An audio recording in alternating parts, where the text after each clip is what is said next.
Assalamualaikum warahmatullahi wabarakatuh.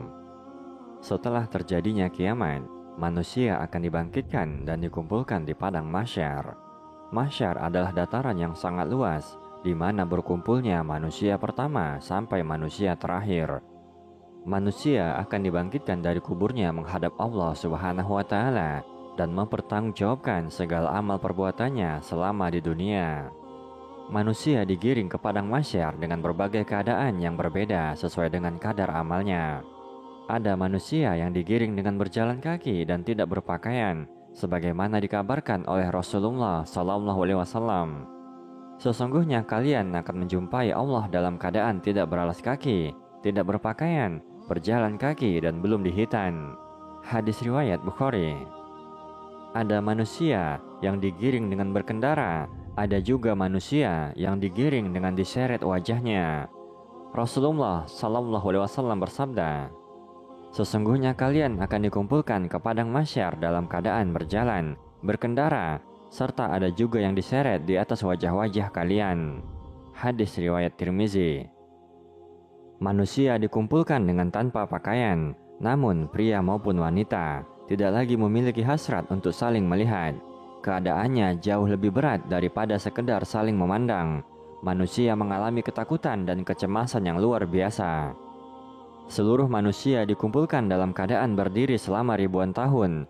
Bagi orang-orang kafir dan para pelaku maksiat, akan mengalami kepedihan yang teramat sangat. Berbeda halnya dengan orang yang beriman, senantiasa mengerjakan amal soleh. Waktu mereka di padang mahsyar hanya sesaat, sebagaimana sabda Rasulullah SAW. Hari kiamat bagi orang-orang beriman hanya selama waktu antara zuhur dan asyar. Hadis riwayat Al-Hakim.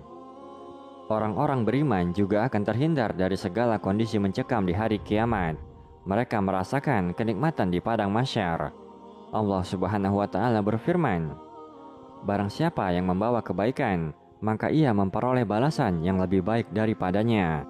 Mereka akan merasakan aman daripada huru-hara yang dahsyat pada hari kiamat. Quran Surat An-Naml ayat 89. Pada hari itu manusia akan merasakan terik matahari yang jaraknya didekatkan hingga 1 mil sehingga mereka berkeringat. Di antara mereka ada yang keringatnya sampai kedua mata kakinya, ada yang sampai kedua lututnya, dan ada yang sampai pinggangnya, serta ada yang tenggelam sesuai dengan amal perbuatan di dunia. Jika matahari didekatkan ke bumi dengan jarak 1 mil, niscaya bumi akan terbakar. Bagaimana mungkin di akhirat matahari didekatkan dengan jarak 1 mil, namun manusia tidak terbakar? Syekh Muhammad bin Shalih Al-Utsaimin rahimahullah mengatakan, pada hari kiamat tatkala manusia dikumpulkan di padang mahsyar, kekuatan mereka tidak sama dengan kekuatan ketika di dunia. Perhatikanlah keadaan penghuni neraka yang disiksa begitu kerasnya, namun mereka tidak binasa.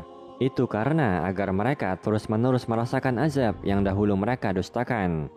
Allah Ta'ala berfirman, setiap kali kulit mereka hangus, kami ganti kulit mereka dengan kulit yang lain supaya mereka merasakan azab.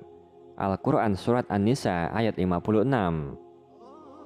Seandainya manusia di dunia saat ini berdiri selama 3 hari saja di bawah terik matahari tanpa naungan, tanpa pakaian, tanpa makan dan minum, niscaya manusia tidak mungkin mampu melakukannya. Pada hari yang sangat panas itu, Allah Ta'ala akan memberikan naungan kepada hamba pilihannya, yang mana tidak ada naungan kecuali naungan Allah semata. Rasulullah SAW bersabda, ada 7 golongan yang akan dinaungi Allah dengan naungan arsy-Nya pada hari di mana tidak ada naungan kecuali hanya naungannya semata. Imam atau pemimpin yang adil, pemuda yang tumbuh dalam beribadah kepada Rabb-Nya, orang yang hatinya senantiasa terpaut pada masjid, 2 orang yang saling mencintai karena Allah, di mana keduanya berkumpul dan berpisah karena Allah. Laki-laki yang diajak berzina oleh wanita yang berkedudukan lagi cantik rupawan, lalu ia mengatakan, sungguh aku takut kepada Allah. Seseorang yang bersedekah lalu merahasiakannya, sehingga tangan kirinya tidak mengetahui apa yang telah diinfakkan oleh tangan kanannya. Kemudian orang yang berzikir kepada Allah di waktu sunyi, lalu berlinang air matanya. Hadis riwayat Bukhari dan Muslim. Golongan lain yang mendapatkan naungan Allah Ta'ala adalah orang yang memberikan kelonggaran kepada orang yang kesulitan membayar hutang padanya. Rasulullah Shallallahu Alaihi Wasallam bersabda, barang siapa memberikan kelonggaran kepada orang yang kesulitan membayar hutang atau memutihkan hutang orang tersebut, niscaya Allah akan menaunginya pada hari kiamat. Hadis riwayat Muslim.